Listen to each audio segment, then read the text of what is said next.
Tony Abbott, Clementine Ford, Dave Hughes, who's a member of the Labor Party. From these photos, who do you think was our first transgender politician? Ladies and gentlemen, we're back at it again. As part of my TV pilot, Spears vs. America, streaming right now exclusively on my website, I hired a classroom to teach everyday Americans about Australian culture. And what's the most important thing in Australian culture? Lying to other people about Australian culture. Like, share, subscribe, learn, and enjoy.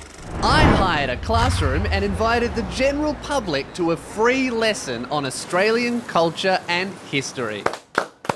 G'day guys, how are we going? How are you? Good to see you. My name is Scott Morrison, ScoMo, as I'm known. I'm a tour guide in Australia, and we're just filming something to just see how much we can teach Americans about Australia, see how much you guys know about our country. It's called Australia with ScoMo, so welcome. If the name ScoMo sounds familiar, that's because he's not me. ScoMo, or Scott Morrison, is the current Prime Minister of Australia. You may have seen as I came in, I was doing this. This is a traditional Australian greeting. So a lot of people will shake hands in America, maybe do a bit of a fist bump. In Australia, we call this the dingoes. So it's the two ears of the dingo. So we'll go up to everyone and do that as we see. So why don't we start off the meeting by turning to the person next to you and just give them the dingoes. That's great. Why don't you guys tell me what you know about Australia? Are there any small islands around that are actually connected to Australia? Yeah, so Tasmania is a small island connected to Australia. Some people say that it is part of Australia, but most Australians disagree, mainly because of the big incest problem that is in Tasmania, which I'm sure you guys have heard of. I've just got a couple of facts here about Australia. So Australia is the world's largest exporter of coal. We're actually the world's second largest exporter of amateur pornography. Australian amateur pornography is very popular in Korea and Japan. For some reason, they just really like the accent. A few Australian inventions that we came up with. So Australians actually invented the clothesline. We also invented the hearing aid, and we've also invented the goon bag. Does anyone here know what the goon bag is? Vaguely. Vaguely? Yeah. Not much. Not much. So the goon bag, it's an inflatable silver bag, and it's used as a resuscitation device. So what will happen is often in Australia, especially with younger people here, is we have quite a large drinking culture. So a lot of kids will just go overboard with their drinking. Someone might pass out, and what you'll generally do is you'll grab a goon bag, you'll attach the valve to the person who has passed out, open up the valve, and that will revive them at the party. I think I know what you mean, yeah. Yeah. Entertainment in Australia is a huge industry. The most famous musical entertainer we have in Australia is a guy called Shannon Noll. He's a very prolific songwriter. Shannon Noll has written for Madonna.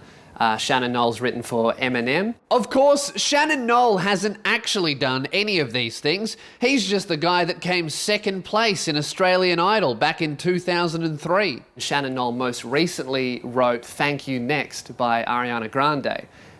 Which is a very popular song. It's probably his most popular work to date. Interesting fact about Thank You Next, when Shannon Noll originally wrote it, he actually called it Rido Next. It was actually originally about taking orders at a tuck shop, but Ariana Grande heard the song, loved the melody, but decided that it would have more mass appeal if it was about relationships and boyfriends. And Rido Next was changed to Thank You Next, and then it just completely exploded. Here we have Tony Abbott, is his name. And here we have Clementine Ford. And here we have Dave Hughes, who's a member of the Labor Party. One of these politicians was actually the first elected transgender politician in Australia, which was a big step forward for rights for transgender people and gay people in Australia. Just from these photos, who do you think was our first transgender politician? I'm going to go with Dave Hughes. Dave Hughes. And yourself? I was going to go for Clementine Ford, maybe because she's a woman, sorry. Well, that's interesting. Most people actually do believe that Dave Hughes is transgender. There was actually a controversy in Parliament, and it was actually a bit of a trick question. Tony Abbott actually transitioned in office and became Clementine Ford, and then went on to win the election and became our first Prime Minister. You may have seen Clementine Ford on TV. Do you know why I was saying that? Because there was one woman, she became a man and she was the first man to be pregnant. That's mainly why people thought Dave Hughes was trans, because he actually had quite a large gut, and they thought that he became pregnant while he was in office. But it was actually Tony Abbott who transitioned from male to female and then went on to win the election. I'm just pretty speechless. I mean, it's amazing how things just progress, in time, and I really like that. I love that. Yeah. It was a momentous occasion in Australian history to have not only our first trans woman as the leader of the country, but our first transitioning politician.